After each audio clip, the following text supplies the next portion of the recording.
찬송가 85장, 찬송가 85장 부르심으로 우리 새벽 예배 시작할 수 있습니다. 구주를 생각만 해도입니다.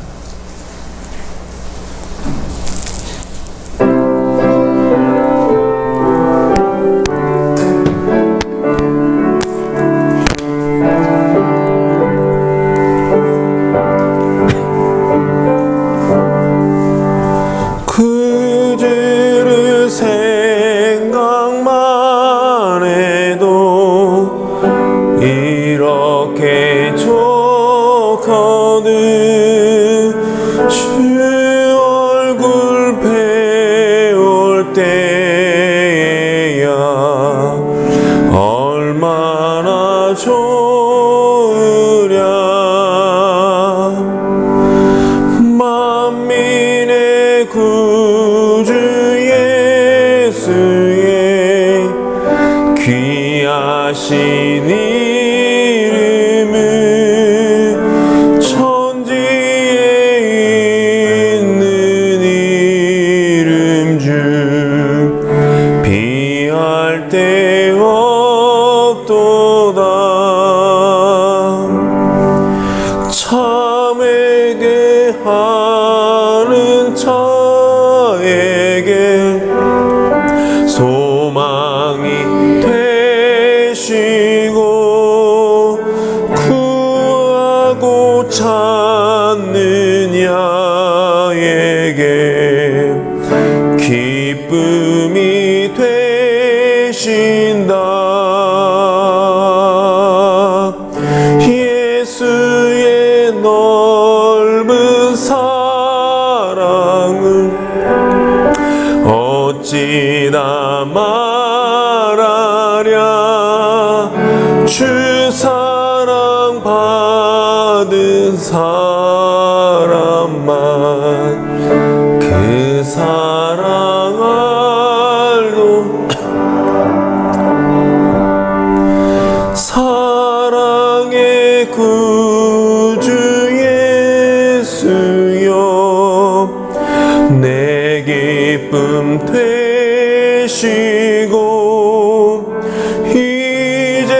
이제로부터 영원히 영광이 되소서.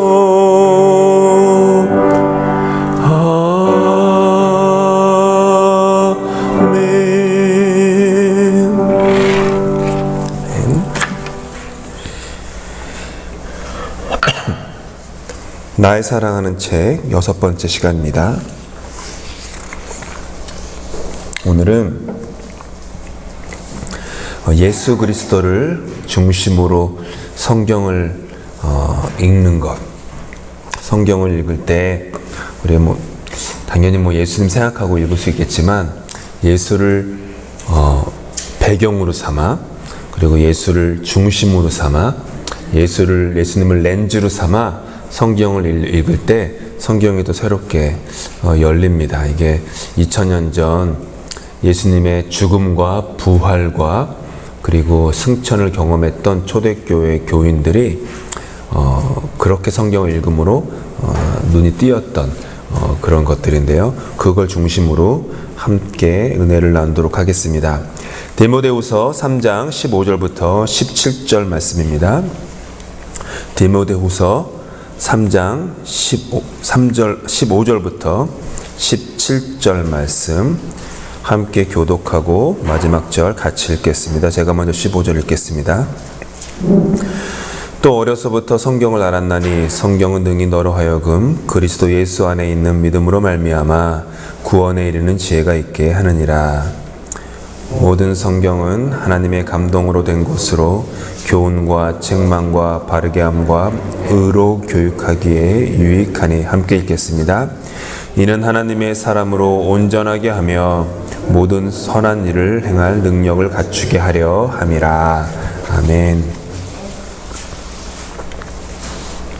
성경 전체의 양을 놓고 볼 때 교우님들께서 성경을 쭉 읽다가 이제 예수님께서 말구유에 이렇게 누이신 그 이야기쯤에 도달하게 되면 이미 성경의 약 5분의 4가 끝난 것입니다. 우리는 구약, 신약 그래가지고 이렇게 반반처럼 이렇게 나누는 경향이 있는데 이미 예수님 탄생 이야기에 가면 성경 전체의 그 단어 숫자에 볼륨을 맞춰 봤을 때 5분의 4가 끝난 거예요. 그러니까 예수님의 탄생 이야기부터 그 후에는 5분의 1밖에 되지 않는, 어떻게 보면 비교적 20% 정도죠. 20%밖에 되지 않는 짧은 분량입니다. 예수님의 이야기가 큰 분량이 아니에요. 근데 예수님의 죽음과 예수님의 부활을 경험한 사람들이 있었습니다. 직접. 베드로, 스데반, 바울, 마가의 다락방에 모였던 120명의 제자들. 그들로 말미암아 그들이 그동안 읽었던 5분의 4나 되는 그 구약의 이야기가 새롭게 읽히게 되었어요. 그때부터. 구약의 이야기에 담긴 그 예수 그리스도를 발견하게 된 거죠. 그 전에 몰랐었는데 예수를 만나고 나니까 예수님의 죽음과 부활을, 특별히 부활이죠. 예수님의 부활을 경험하고 나니까 예전에 읽었던 익히 알던 구약의 말씀에 예수님이 있구나. 주님이 숨어 계시구나. 그러면서 이들이 말씀을 보는, 세상을 보는 이 시선이 바뀌게 된 거예요. 성경 전체를 감싸고 있는 하나님의 사랑, 그리고 하나님의 은혜가 다른 누구도 아니라 예수 그리스도를 통해서 성경의 처음부터 끝까지 관통하고 있다라는 것을 발견했죠. 그 당시 그들에게는 신약 성경이 없지 않았습니까?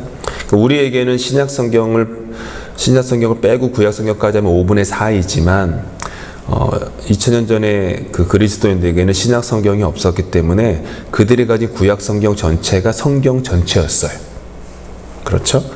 그러니까 그들이 가지고 있는 성경 전체가 예수의 부활로 말미암아 새롭게 해석이 된 거죠. 이게 어떻게 성경을 읽는 거랑 비슷하냐면 탐정소설 좋아하셨던 적이 있습니까? 탐정소설이요? 좋아하셨어요? 몇 분 고개 끄덕이시는데 저는 무척 좋아했었습니다.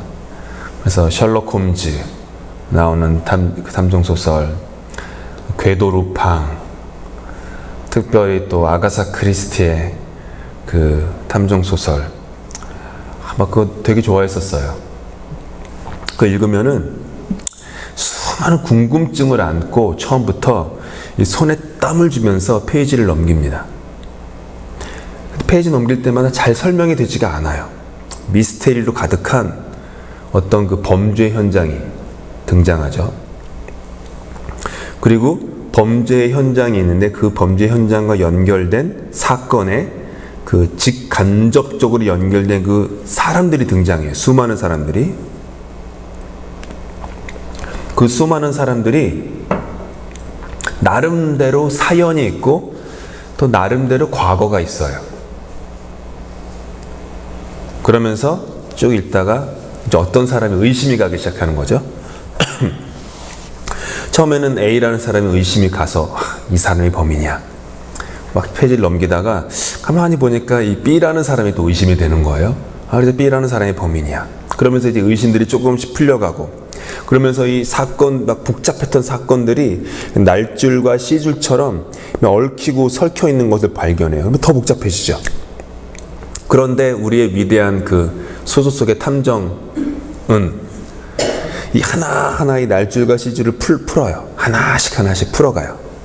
그 재미가 있죠. 하나씩 풀어가는데, 그래서 소설의 이제 마지막에 도달하게 되면 충격적인 결말에 도달하죠. 이 사람이었어? 아니 이들이었어? 막 이런 짜릿한 흥분이 가시지 않은 채 책의 마지막 장을 덮게 되죠. 그런데 만약 그 책이 너무 좋아서 탐정소설을 다시 한번 읽는다고, 두 번째 읽는다고, 혹은 세 번째 읽는다고 한번 생각해 보시기 바랍니다. 이미 여러분은 새로운 시선이 있어요. 이미 누군지 알아요. 그 사람이 왜 어떤 동기와 어떤 이유로 그걸 했는지 아세요. 그리고 다른 사람들은 왜 의심을 받았는지를 이미 알고 계세요. 그걸 알고 보시는 거예요. 정보들도 많아요. 그로 인해서 처음에 읽을 때는 보지 못했던 여기 힌트가 숨어 있네. 이 개연성. 이래서 이런 거였구나. 그 다음에 그 몰랐던 그 동기들이 거기에 모티브가 알게 되고, 어떻게 했는지 방법들이 소설 구석구석에 이미 그 노련한 그 작가의 세심한 배려로 말미암아 아주 구석구석에 조금씩 조각 숨어 있었구나. 배치되어 있었구나. 이것들을 이제 알게 되죠. 그러면서 하나하나씩 풀어가는 거예요. 성경도 이와 매우 유사합니다. 예수 그리스도라는 새로운 그 시각을 갖게 되면 성경이 처음부터 끝까지 이렇게 날줄과 시줄로 예수님에 대한 이야기를 이렇게 엮여 있다는 것을 보게 돼요. 베드로와 바울, 사도들, 초대교회 성도들, 그들이 발견한 것이 이것이었어요. 이해하기 어렵게 복잡히 얽히고 설킨 날줄과 시줄이 예수 그리스도의 십자가, 예수 그리스도의 부활, 예수님의 은혜, 능력, 이거를 경험하게 되니까 하나씩 풀리게 된 거예요. 이해가 되고 하나님의 위대한 계획이 처음부터 있었구나. 이게 그냥 우연찮게 생긴 게 아니라 태초부터 하나님의 그 은혜와 계획이 있었구나라는 것을 깨닫게 되죠. 몇 가지 예를 제가 들어드리겠습니다. 골로새서 1장 16절에서 17절에 바울 사도께서 이렇게 말하십니다. 만물이 그에게서 창조되되 하늘과 땅에서 보이는 것들과 보이지 않는 것들과 혹은 왕권들이나 주권들이나 통치자들이나 권세들이나 만물이 다 그로 말미암고 그를 위하여 창조되었고 또한 그가 만물보다 먼저 계시고 만물이 그 안에 섰느니라. 모든 만물을 보면서 바울 사도께서는 모든 만물이 예수를 위해 창조되었구나라는 걸 발견한 거예요. 특별히 바울 사도께서는 이 창세기를 보면서 다시 한번 봤겠죠. 다시 한번 창세기를 보면서 모든 만물이 창조되기 전에 그분이 예수 그리스도가 계셨고 그로 말미암아 창조되었고 그로 말미암아 유지되는구나. 이거를 발견한 거예요. 이런 깨달음으로 말미암아 바울 사도께서는 그리스도의 이야기가 창세기부터 말라기서까지 인류의 모든 그 사건 속에, 특별히 성경은 구속 사건에 대한 그 메인 테마로 구속 사건에 대한 이야기가 메인 테마이라서 그렇게 되어 있는데, 인류를 구속하고 있는 하나님의 창세기부터 말라기서까지 이어지는 그 이야기에 예수 그리스도가 계시구나. 이거를 깨달은 거예요. 그러다 보니까 세상을 보는 눈도 새로워지고 인간을 보는 눈도 새로워지고 자기 자신을 보는 해석도 새로워지는 거죠. 잠언을 썼던 저자들은, 잠언이 이제 시인데요. 그 시를 쓰면서 잠언에는 이 지혜라는 게 나오는데, 잠언을 보시면은 그 지혜가 어떤 정보나 지식이 아니라 어떤 인격화를 시켰어요. 지혜. 그러니까 우리도 이제 사람 이름 중에 지혜라는 사람들이 많지 않습니까? 그렇게 그 인격화 시킨 거예요. 사람화로 시킨 거예요.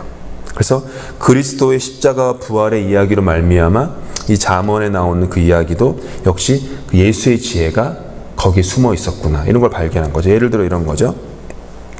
잠언 8장 27절에서 31절, 이게 그가라고 할 때 보통 그냥 예수의 이야기를 모르고 성경을 읽는 사람들은 그가라는 건 지혜로 읽는 거예요. 지혜가 하늘을 지으시며, 이렇게 28절에 지혜가 위로 구름 하늘을 견고하게 하시며, 이렇게 혹은 하나님으로 이렇게 읽기도 하고, 하나님의 지혜, 그러니까 하나님과 지혜를 따로 구별해가지고 읽기도 하는데, 바울 사도 같은 경우나 크리스찬들은 이렇게 예수의 부활을 경험하고 난 후에 이게 그가 예수님이구나, 예수님으로 설명될 수도 있구나 라는 것을 깨달았던 거예요. 그렇게 보니까 그가 하늘을 지으시며 궁창을 해면에 두르실 때에 내가 거기 있었고 그가 위로 구름 하늘을 견고하게 하시며 바다의 샘들을 힘있게 하시며 바다의 한계를 정하여 물이 명령을 거스르지 못하게 하시며 또 땅의 기초를 정하실 때에 내가 그 곁에 있어서 창조자가 되어 날마다 그의 기뻐하신 바가 되었으며 항상 그 앞에서 즐거워하였으며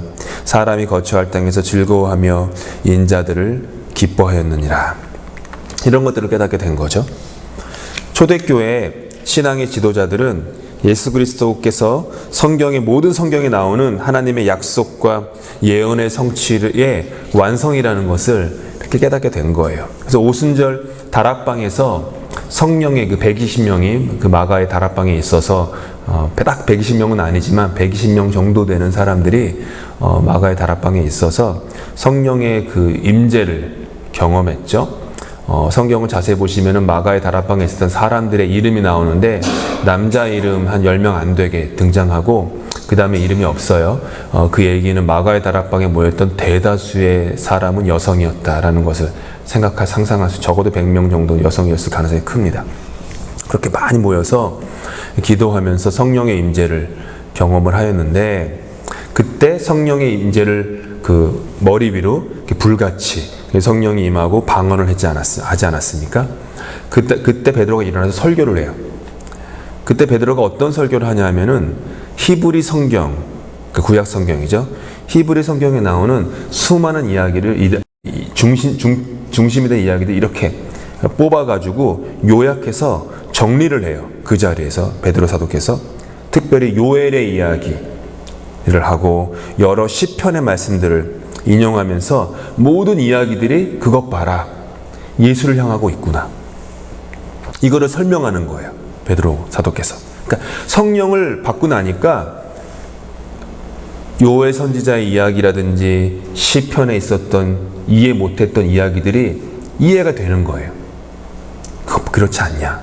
이게 지금 우리 안에 이루어지고 있지 않냐? 그렇게 말을 하니까 그 베드로 사도의 그 메시지에 사람들의 눈이 확 열리게 되는 거죠. 아, 그렇구나. 아, 그랬었구나. 우리가 지금 경험하는 게 단절이 아니라 예수 그리스도께서 하나님 아버지와 창세부터 계셨고 그분이 함께 구속사역을 쭉쭉 이루시던 그것의 연결선상에 우리가 있는 거구나. 그래서 우리가 지금 성령을 경험하고 있구나. 우리가 앞으로 이 복음을 땅끝까지 전할 사명이 있구나. 이렇게 쫙 이야기들이 파노라마처럼 펼쳐지게 된 거죠. 몇 장 후에 베드로 사도께서 산헤드린 공회에 끌려가서 증언을 하게 돼요. 산헤드린 공회라고 하면은 한 70명 정도 되는 바리새파 사람들과 사두개파 사람들이 서로 사이가 좋지 않은 이 두 그룹이 서로 모여가지고 권력 다툼을 하는 곳이었어요. 산헤드린 공회는 종교 집단이기도 하고 대법원이기도 하고 정치 집단이기도 하고, 그러니까 모든 것들을 이 당시에는 뭐 종교와 정치, 그다음에 경제가 분리되지 않았었기 때문에 이 산헤드린 공회 70명이 되는 사람들이 모든 것들을 다 이렇게 막 주장하는 그런 시대였죠. 똑똑한 사람들이었어요. 아마 그 이스라엘에서 가장 똑똑한 사람 70명이 모여있는 그곳. 베드로는 지금으로 치면 초등학교도 나오지 않은 사람 아닙니까? 끌려간 거예요. 괘씸해가지고. 예수에 대해서 말하지 말라고 경고했는데 베드로가 예수 그리스도를 계속 얘기를 하니까 잡아온 거죠. 잡아와가지고 이제 신문을 하게 돼요. 신문을 하는데 그곳에서 베드로가 그 똑똑한 사람들 앞에 두고 어떤 교육도 받지 못했던 베드로가 막 설교를 해요. 뭐 길지만 그 중에 베드로 사도가 인용한 구절 중에 하나가 이거예요. 건축자가 버린 돌이 집 모퉁이의 머릿돌이 되었다. 이게 이제 은근히 이제 공격하는 거죠.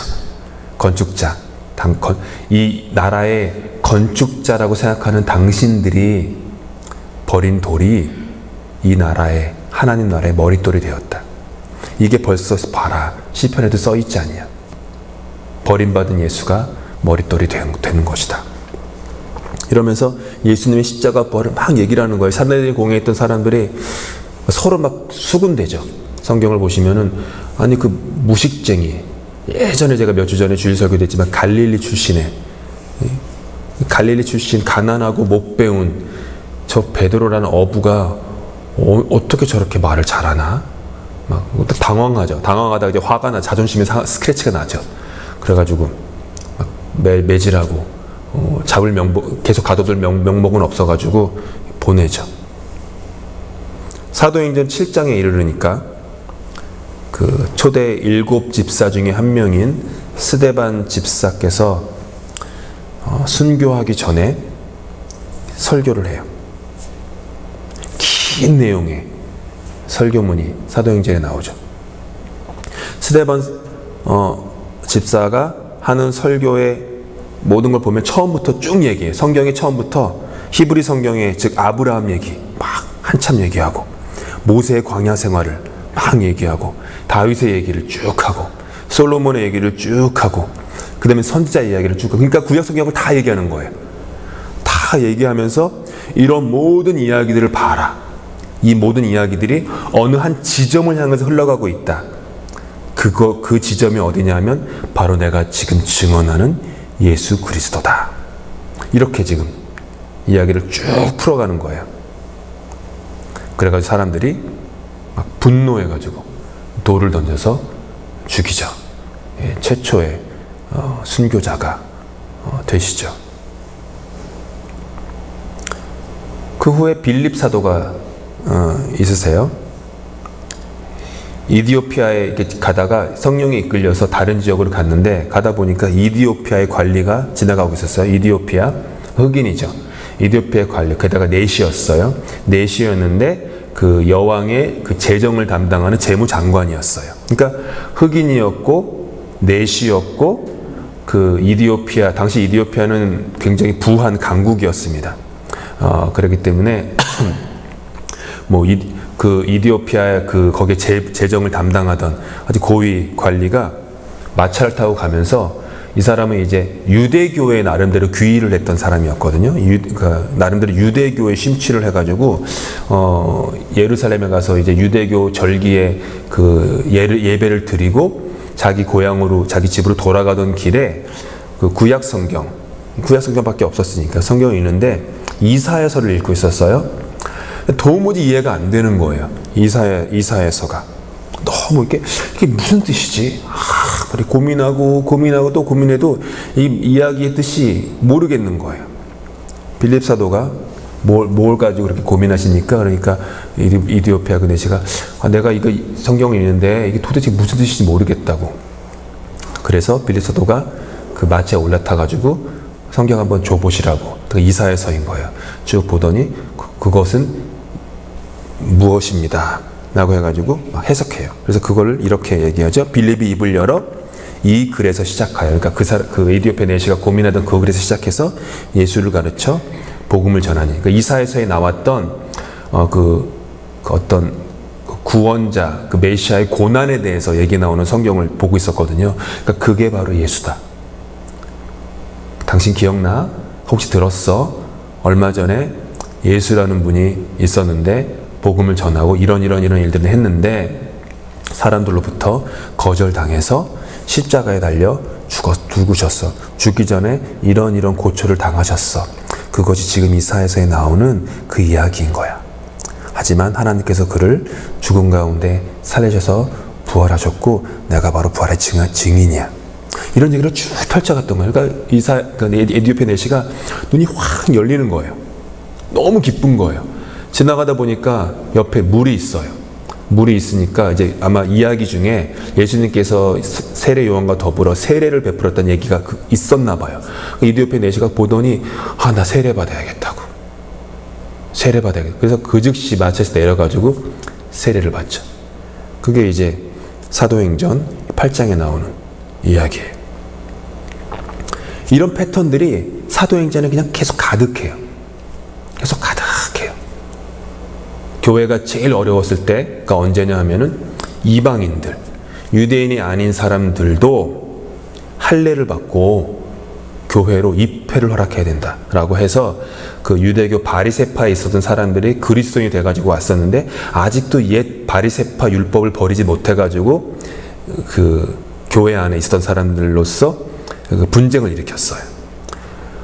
그들이 교회 오는 건 좋은데 할례 받아야지. 아브라함부터 이삭부터 할례를 받아서 언약의 증표를 할례를 받았는데 당연히 할례 받아야지. 이거 갖고 막 그 교회가 막 난리가 난 거예요. 베드로 사도가 와서, 그 다음에 바울도 와서, 사도들이 와서 이방인들이 왜 할례를 받지 않아도 되는지, 마음의 할례가 왜 더 중요한지를 설파하죠. 제가 좋은 말을 설파했다고 하지만 거의 싸우다시피 하죠. 그래서 근데 듣다가 구약 성경 이야기들을 얘기하거든요. 거 봐라. 예전부터 이미 하나님은 이방인들을 향한 마음이 있었다. 유대인들을 위한 하나님이 아니었다. 이방인들을 향해 하나님께서 가고 있고, 바울 사도께서 내가 복음 증거하러 왔다 갔다 해보니까 이방인들이 그렇게 착하게 그렇게 순수하게 예수님을 믿더라. 베드로 사도도 내가 고넬료의 집에 가보니까 당신들이 싫어하는 그 로마 백부장, 당신들 민족의 원수 로마 백부장조차도 할례 받지도 않은 사람인데도 불구하고 벌써 성령을 체험해서 방언을 하고 벌써 그들 온 가족들이 예수를 믿고 자기들의 재산을 나누어서 수많은 사람들이 구제하고 있더라. 이런 얘기를 막 하는 거예요. 그 뜨끔뜨끔한 거죠. 그들이 교회가 뜨끔뜨끔했던 거예요. 그때. 그래가지고 하나님의 복음이 이방인에게도 향하고 있구나. 이미 그게 구약 성경부터 써 있었구나. 그걸 깨달은 거예요.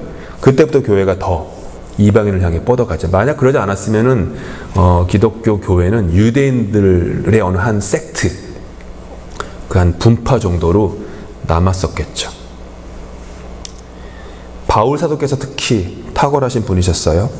예수를 새 아담, 에덴에서의 인간의 죄를 해결할 분으로 이렇게 여겼죠. 로마서 5장 12절 보니까 12절 그리고 19절 보니까 그러므로 한 사람으로 말미암아 죄가 세상에 들어오고 아담이죠.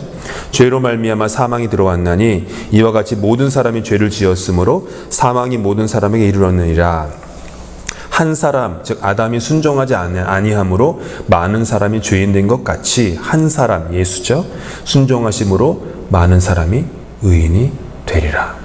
이렇게 그냥 확 열리는 거예요. 성경이 파노라마처럼. 사라와 하갈의 이야기를 바울 사도께서 이 로마서 전에 막 해석하면서 예수를 통해서 우리에게 도전을 주시고자, 즉 신의 산에서의 율법 아래 살 것이냐 아니면 그리스도 안에서의 자유함에 살 것이냐 이런 것들을 막 얘기하죠. 그 다음에는 갈라디아서 보니까 이렇게 얘기하세요. 이것은 비유니, 그러니까 사라의 자식, 요번에 우리가 7주 동안 그 성경 공부한 것처럼 사라의 자식, 그 다음에 하갈의 자식, 즉 그거는 자유인의 자녀로서 살 것이냐, 하갈이라고 하는 율법의 자녀로 살 것이냐, 이 얘기를 하는 거예요. 이것은 비유니 이 두 여자들은 두 언약이라. 하나는 신의 산으로부터 종을 낳은 자니 곧 하갈이라. 그리스도께서 우리를 자유롭게 하려고 자유를 주셨으니 그러므로 굳건하게 서서 다시는 종의 멍에를 매지 말라.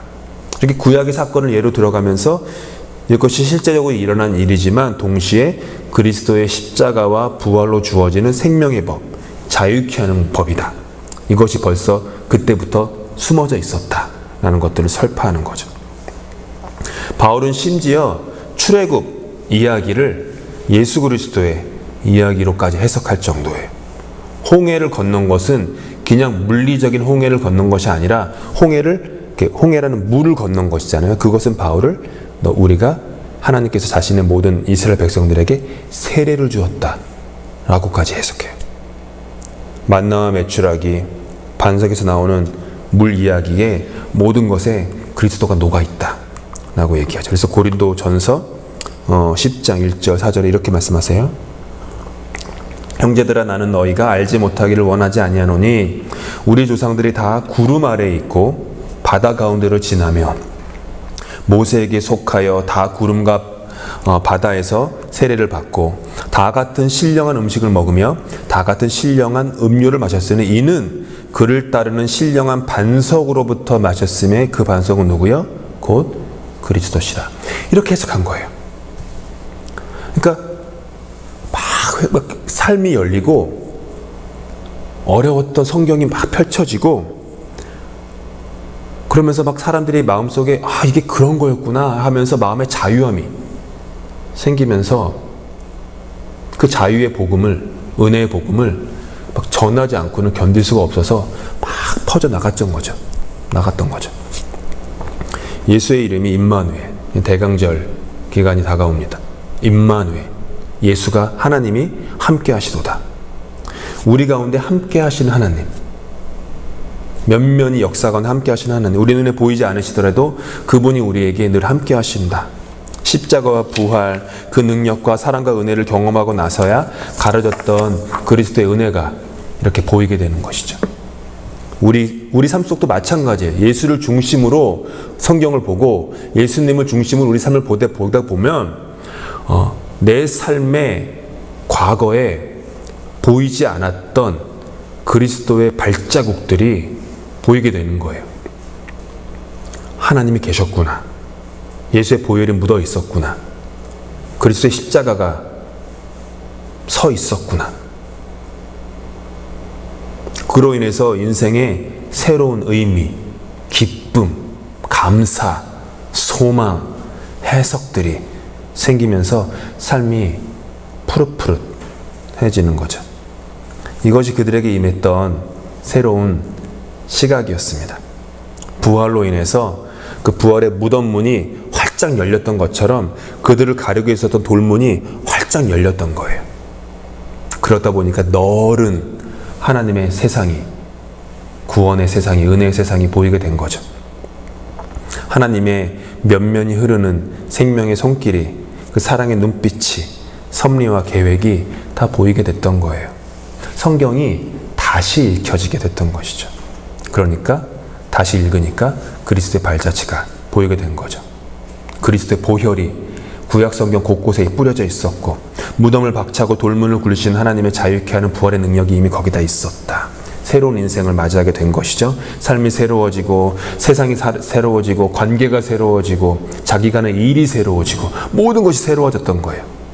소망이 넘치고 생명력이 샘솟고 죽음도 두려워하지 않는 사랑과 믿음과 은혜 가운데서 그들이 삶을 살게 됐던 거죠.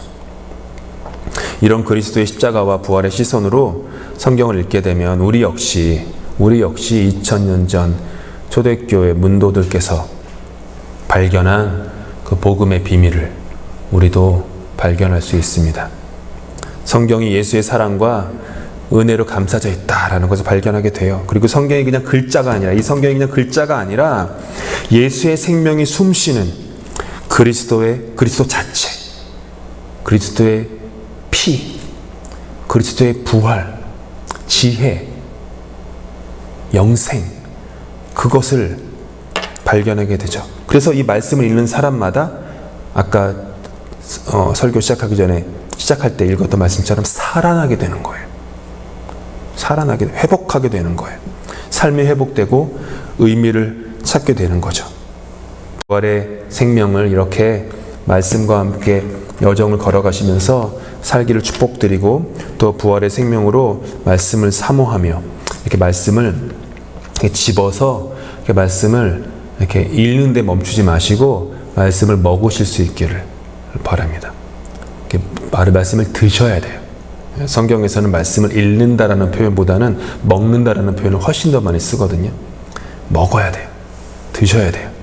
그래서 이 말씀이 우리 안에 육신이 되고 육화되고, 이 말씀에 있는 생각들이 나의 생각이 되고, 말씀의 지혜가 나의 지혜가 되고, 말씀의 소망이 나의 소망, 말씀의 용기가 나의 용기가 되고, 말씀에 나오는 자기 포기가 나의 자기 포기가 되고, 자기 부인이 나의 부인이 되고, 이런 그 말씀의 능력을 구체적이고 실제적으로 앞으로 경험하셔서 이 말씀을 통해서 여러분이 갖고 있는, 저와 여러분이 갖고 있는 인생의 어떤 날줄과 씨줄처럼 얽히고 설켜 있는 그런 부분들이 하나씩 둘씩 풀려 나가시기를 축복합니다.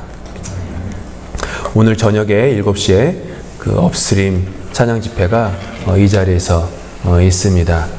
기억하시고 또 특별히 기도해 주시고, 회복이라는 주제로 이렇게 모셔서 찬양하는 시간 가질 텐데, 우리가 기억하시고 기도해 주시고, 그 다음에 또 아시는 분들에게 또 많이 초청도 해주시고, 또 저희 교회를 위한 집회니까 오셔서 하나님 예배하고 기도하는 그런 시간 가지시면 좋겠습니다. 제가 기도하고 기도한 후에 우리 주님께서 가르치는 기도로 예배 마치겠습니다.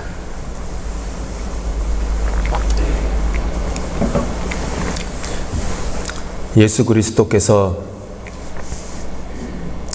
태초부터 계셨고 우리를 죄를 위해서 한 분의 그런 십자가 희생으로 우리에게 새 생명이 주어졌고 주님의 부활로 말미암아 우리의 육신도 부활함을 그 소망을 갖게 하시니 감사합니다. 주님, 예수님을 우리 삶의 시선으로 중심에 모시게 해 주시옵소서. 저 마음 구석에 있는 예수님, 이제는 그 마음 구석에 불편하게 모시지 않고 우리 삶의 중심에, 우리 마음의 중심에, 우리 시선의 중심에 모시고 그 예수님으로 우리의 삶을 바라볼 수 있도록, 우리의 삶을 살아갈 수 있도록 초대교회 그리스도인들처럼 다락방에서 성령을 체험한 그 120명의 문도들처럼 우리 또한 그렇게 예수 중심으로 살아가는 삶의 여정, 이 교회 여정 되도록 은혜 베풀어 주시옵소서. 주님께서 가르치는 기도로 예배 마칩니다. 하늘에 계신 우리 아버지, 아버지의 이름을 거룩하게 하시며 아버지의 나라가 오게 하시며 아버지의 뜻이 하늘에서와 같이 땅에서도 이루어지게 하소서. 오늘 우리에게 일용할 양식을 주시고 우리가 우리에게 잘못한 사람을 용서하여 준 것 같이 우리 죄를 용서하여 주시고 우리를 시험에 빠지지 않게 하시고 악에서 구하소서. 나라와 권능과 영광이 영원히 아버지의 것입니다. 아멘.